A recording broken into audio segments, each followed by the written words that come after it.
I'm originally from Shepparton, which is for you guys out of the States, a small country town, about 2 hours north of Melbourne, so only about 30,000 people. I started off playing baseball because my younger brother played, and I only started just to show him up, just to prove I was better than him and everything.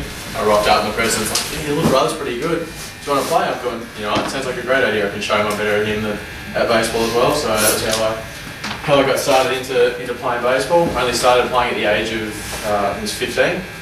And Shepparton was probably the worst competition in Victoria. It was very weak competition. Whenever our rep size went away, the state carnivals, we got punished a lot. We lost a lot of games by mercy rule and stuff like that. So played in a very weak competition, but luckily I moved down to boarding school in Melbourne, so I was able to move down and started playing with Preston and stuff like that. I initially got cut from under 16 state teams the first 2 years I tried out. So even top age under 16s, I got cut after the second trial. They said no, you're not good enough to come back next year. So I was pretty shattered by that. I thought, you know what, I'd love to go to college one day. I'd love to go and play baseball at college, just to really enhance baseball and play baseball every day. Because after a year and a half, I already realised how much I love baseball. So the next year was one major under 18, so I managed to make the Vic Provincial or Vic White team, I think it's called nowadays. And even in the same in under 18's top age, I still wasn't good enough for the Vic's top age blue team. I still made the Vic Provincial team, went away and said, I'm going to show these guys that I deserve to be in that team. Ended up going away as a pitcher and a DH because I didn't have an arm. They said, no, you're hopeless in the field, you pitch for us a couple innings here and there, you might get to swing a bat. Ended up going away and leading the team in hitting as a DH. I was hitting in the 2-hole, me and my roommate with a lead off in the 2-hole hitter, the two smallest guys in the team, and went out and basically did everything we needed to do, did everything right. We trained hard, we worked hard, got our hacks in and did the right stuff by the team. And so it was basically from then I kind of said, all right, I really want to go to college now. So I took, once I finished school, took a year and a bit off, went over and basically just worked and looked at starting to go to college. Do you guys know when the school year starts in the US? Do you guys know? August. August, yep. So basically that's when their school year starts. They have a fall baseball season, which starts basically not long after you get there. I think it's about a week between when you start school and then the baseball team generally starts training. You get to meet all the guys there. Start doing all your workouts, you get in the gym. I think the first gym session was a week after we got there at 6 AM Monday morning, which was very different. But yeah, I mean it was basically a lot of hard work just to get there because over there it's playing baseball every day, which is something we don't obviously get the chance to do a lot here very often. But for me, I probably got started a little bit too late. I kind of thought I had a lot more time than what I did to start applying to schools. And basically how I applied was just start emailing coaches. I don't know if you guys know how many, you want to take a guess at how many colleges there are in the US that have baseball programs? 3,000 or 300? I know some of them. There's 1,500 colleges, whether it's JUCO, NAIA or NCAA schools. There's over 1,500 colleges that have baseball programs. And on those baseball teams there's generally 30 to 40 guys at least. Some programs have 60 guys in their team. So there's a lot of opportunities for you guys to go and play college baseball if that's what you guys want to do. I highly recommend it. As I said, it's a hell of a lot of fun getting to play baseball every day. It beats going to uni or sitting at a desk and doing all that kind of stuff. I absolutely loved it. So for what you guys would want to do, if you guys want to apply to go to college, obviously you have to sort out what positions you want to play. Obviously you guys probably at that age where you go, all right, I'm an infielder now, or I'm a catcher, pitcher, etc. You got to start off by getting a bit of video done, sort out by getting some time. So obviously you need to do 60-yard dash, velocity, throwing on a crow hop if you're a pitcher, and you see some velocity on a mound, especially for all your pitches as well. You need to put together a little bit of video. So if you're a catcher, you got to do some framing, some blocking, receiving, all that kind of stuff. Pitches, obviously game footage and bullpen. If you're a position player as well, you need to do a lot of hitting video as well because they want to see how you guys play, how you guys set up, all that kind of stuff. And the process starts by basically just going through, finding schools that you're interested in, whether it's academically, finding what classes I guess kind of interest you. So if you guys have an inclination to want to study psychology or study something along those lines, look at schools that have really good psychology programs because you want to study. When you go over there, you've obviously got to study as well. You get a certain amount of credit hours to be able to play baseball. You can't just go over and sit there and not go to school. Play baseball would have been awesome, but you need to do something during the day. So you want to try and find schools that are good for you guys academically as well. So try and find programs. You just go through all the school websites, and there, as I said, there's 1,500 schools. There's a lot of programs you can have a look through. When you said you were emailing coaches, yep. were you emailing, coaches here or over there, like the school? In the US. Okay, So I sat there, I basically email them out of the blue, I go to the school websites, I look at the coaches, I go, alright, I try and find the one that was, they generally have a little bit of a write-up on each of the coaches that says, you know, what they've done, where they went to college, if they got drafted, how long they played in pro ball, if they played independent ball, stuff like that, how long they've been with the program and what their roles are as a coach. So generally try and find the guys that are going to be the recruiting coordinators, which guys in charge of recruiting, because they're the ones that are going to reply a lot more.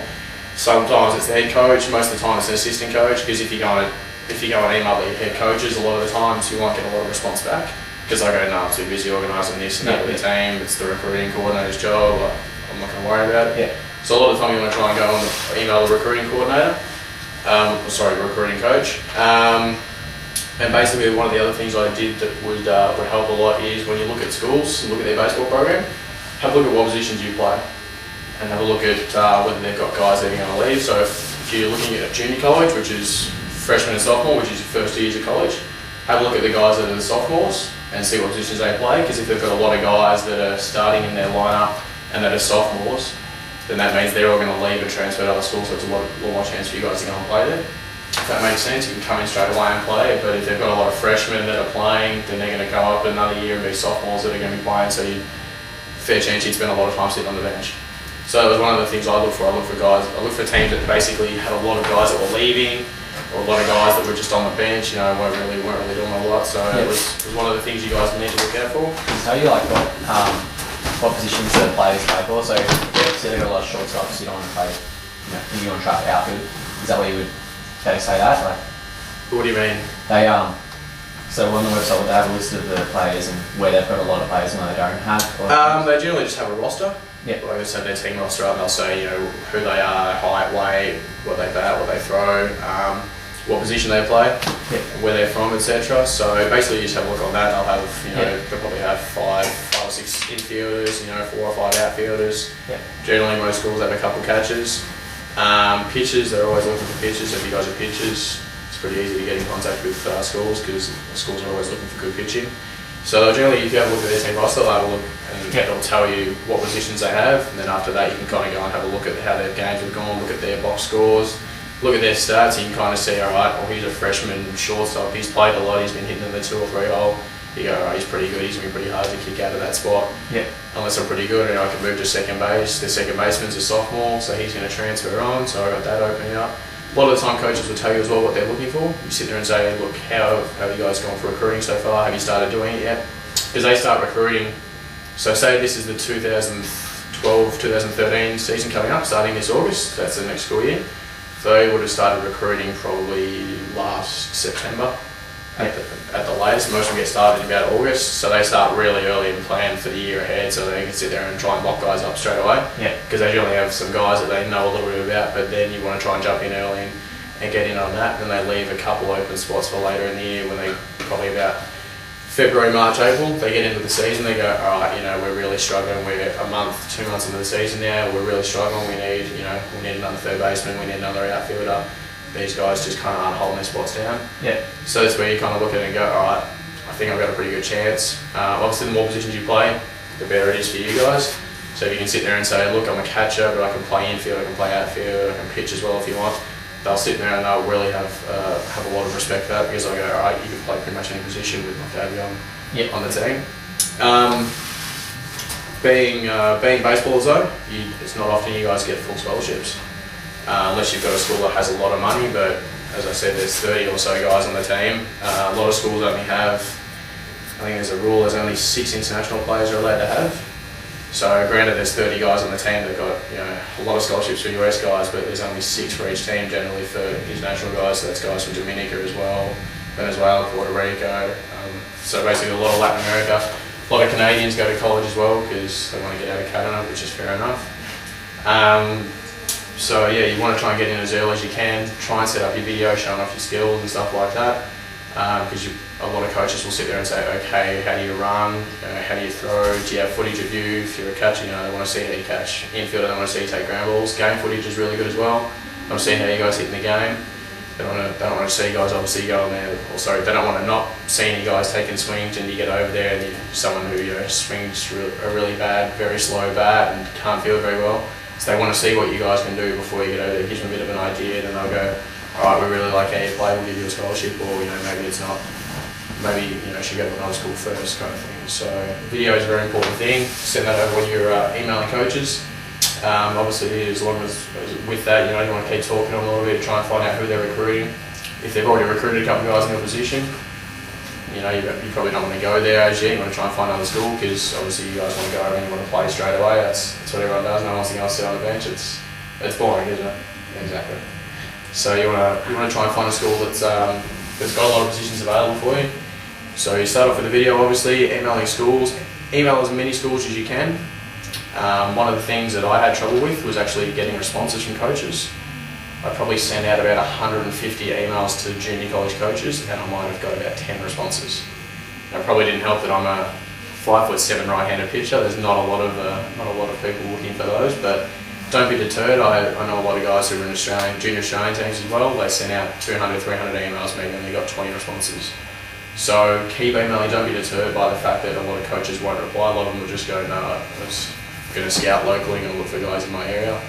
A lot of guys haven't had Australians before and they're a little bit scared, but a lot of schools that have had Australian players absolutely love them. They know that we're very hard working, that we sit there, once we're out there we're just absolute gamers, very hard-nosed players. You ask college coaches over there that have had Australian and they'll sit there and go, yeah, I love Australians, they come in, they work hard for me, they play their butts off. So if you can find schools that have had Australians before, that's another advantage. My school had, I think the first Australian they had was in 1998 or something, and he ended up playing Claxton Shield and all that stuff when he came back. Then they had a couple of guys the year before I got there who were from Canberra. One of them ended up playing Claxton Shield against the Aces this year. He was a pretty handy catcher and third baseman. So if you can find a school that's got Australians as well, or that has had them in the past, it's obviously a big plus for you guys. What else? Can you explain a little bit about how important the schooling side of it is and how you were able to sort of take a bit off what you owed because of your academic scholarship? Yep. As I said to you guys before, I was pretty late into applying to schools. I was having a lot of trouble. A lot of schools had said they already used up all their baseball scholarships. And I was like, well, I don't really have a lot of money, what am I going to do? I actually had John help me out a bit. We emailed a couple of schools and got back to me, and I went and sat SATs, if you guys know what they are. Yep. Yeah, it's like what they do in their high school. We've got the GAT here, it's still the GAT. So SATs is basically what they do. It's just a bit of maths, a bit of English. It takes a couple of hours, but they have SATs over here. They generally run them once a month somewhere in Victoria. So I went and sat SATs. I think I sat them and did pretty well on them, and I told the coach I was speaking to, I said, look, I've sat SATs, I love an academic scholarship as well, because you can get academic money as well as baseball money. So because my school had already given out all their baseball scholarships, I sat there and said, look, I'd love to come over. If you've given out all your baseball scholarships, I still need a scholarship of some sort. Here's my SAT scores, and they've gone, okay, that's good enough to get you an SAT scholarship here at the school. Just send us across your scores. So I sent them over all the paperwork and all that stuff, and they sent me a scholarship offer for academics, because there's a lot of academic money over there. It's how a lot of guys get their schooling paid for. Obviously, you get your baseball scholarship, but that doesn't cover everything. It generally just covers, it might be tuition and fees. Academics can cover, books, your residency, all that kind of stuff as well. So I recommend you guys do your SATs, do a little bit of study for your maths and English. Obviously, you finish year 12, it's about the same as that. And go and sit the SATs. It takes a couple hours, but it can obviously help you guys get more scholarship money. It means you got to pay less money over there. There was another thing I got for my second year there, which was in the dorms. It's called a RA, which is a residence assistant. So basically in the dorms at the school, you have people who live there as well, but they're also working there, so they're kind of babysitters for the dorms, I guess. So if anyone's got any problems, they can go to them, make sure everything's okay. They kind of help run the dorms a little bit. So I had a position as that lined up for the second year, but I didn't go back to the school. So you can also use that, which gets you free room and board, free food for the year. So there's a lot of ways you can obviously get all your schooling paid for. But I do recommend doing SATs, especially if you leave it as late as I do to apply to schools. Academic money is a good way to go. As I said, that's how a lot of guys go and get their schooling paid for when they transfer on. Most guys in Australia go to a 2-year school first, go to a junior college, don't transfer on to a big 4-year school.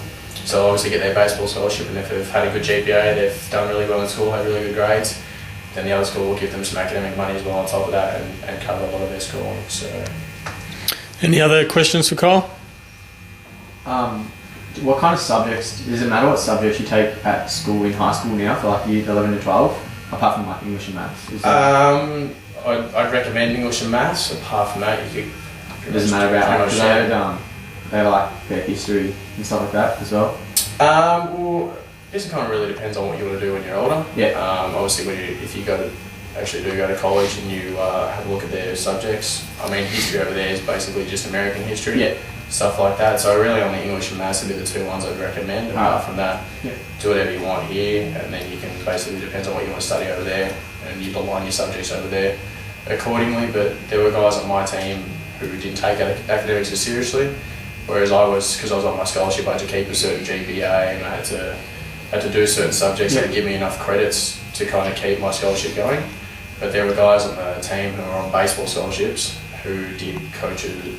It was introduction to baseball coaching. The baseball coach coached that class, so it was worth like different class credits. So hardest classes are worth 5 credits, the lowest ones are worth 1 or 2. So they did that, which was like 1 or 2 credits. You can do volleyball umpiring, stuff like that. You can do golf coaching, stuff like that. So you can do some really, really stupid classes. But if you're over there, I suggest you try and do some better classes, try and do some harder classes, because if you want to transfer on to other schools, you need to do a certain amount of credits to be able to transfer on and finish a degree. Because obviously, if you're going to be over there for 4 years, you want to try and finish a degree. Have something for when you come back. Apart from just 4 years of playing baseball, you want to have something you can go and apply for jobs with. So I recommend try and do some good classes here, but at the end of the day, it won't matter so much as when you go over there. No. That sucks. I like picked so many hard subjects this year because our careers counsellor played American football, and he was telling me how to do like psychology and history and all this crap. Okay. And then and doing all that, and now I need to. Well, one of the things that I found, well, obviously it depends on what kind of school you go to. Junior college was where I went to. I went to a 2-year school, which was in Nebraska, and a lot of the classes I did, which were classes I needed to do for my degree, were very, very easy classes to start off with. Like I walked in there, I sat down, and I went, "Is this really what we're doing?" Like it was kind of year 10, year 11 type stuff out here. The Canadian guys found it the same as well. We all walked out of the first class together, the Australians and Canadians, and kind of went, "Is this really how smart these guys are?" Like it was very easy the first couple of weeks we were there, the first couple of months, some of the classes were pretty easy. The ones that were the trouble for me was the college algebra.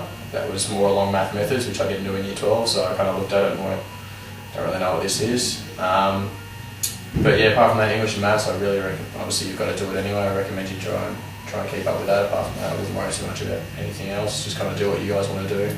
What's going to help you with further down the track. Were the SATs hard or just? I did my SATs a year out of school.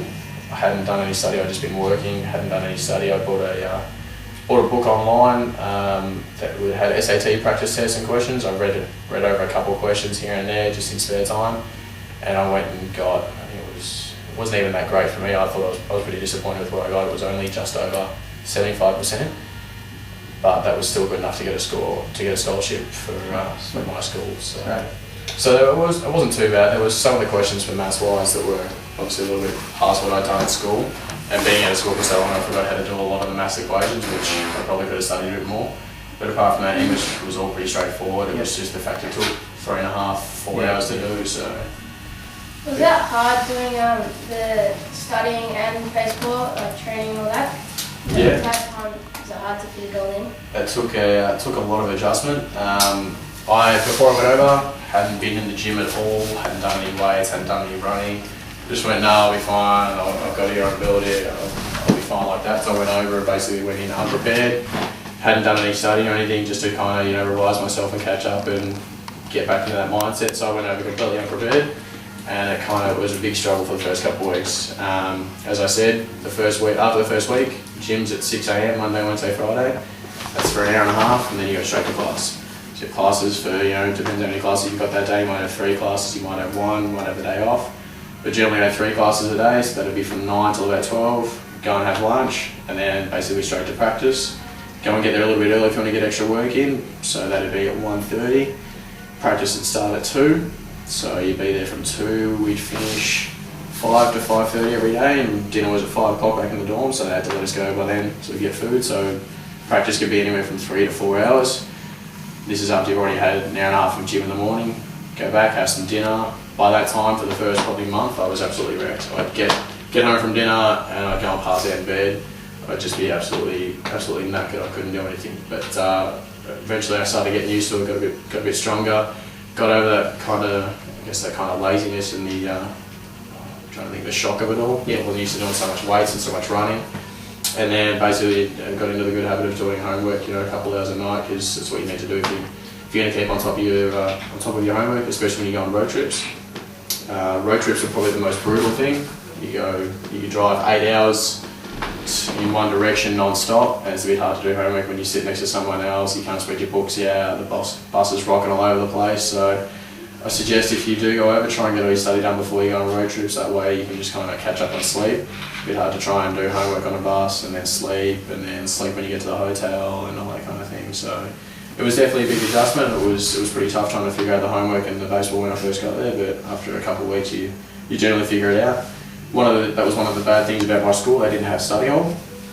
Most schools will have study hall, which is where you just have to go and sit in a room with the whole team and get your homework done, unless you've got certain grades. My school didn't do that at all. It didn't matter how bad the grades on our team were, because some of our guys were struggling to be eligible to play, and we still didn't have study hall. So if you do find a school, try and find one that has study hall, so that way you don't have to worry about being too tired or anything. You have to go there, you have to do your homework, otherwise they'll just take you out and make you run. So it was a bit of an adjustment, but got there in the end. So with all your practice and stuff like that and gym in the morning, when did you play games, like that night or? Games, we started our games in the end of August, so at the end of the first month we were there. It's generally on weekends, because weekends they give you rest off from the gym and stuff like that. So you'd have weekend games, you'd have the occasional games during the week. That was in the fall season, so the fall's the practice season. That's when it kind of doesn't really matter too much on the results. It's just on how basically you guys play as a team. You're fighting for position, so they just give a lot of guys opportunity. You can go, alright, they're going to be our starters, etc., etc. So you're just fighting for positions. That's the practice season. The main season's in the spring. That's when the positions are basically all settled and they're going out to win games. So basically you have probably 4 games on a weekend. You might have 1 on the Friday, 2 on the Saturday, 1 on the Sunday, and then you probably have 1 on the Tuesday, 1 on the Thursday. As I said, it could be driving 8 hours one direction. You go and play a couple of games, then you come back. You won't get back until we got back a couple of times at 3 a.m. on Monday morning, and you still have to go to class at 8 a.m. Monday. So yeah, it can be pretty tough at times, but to stay on top of everything homework-wise, then it's not too difficult to get a hold of. All right, guys, let's thank Kyle for coming in today.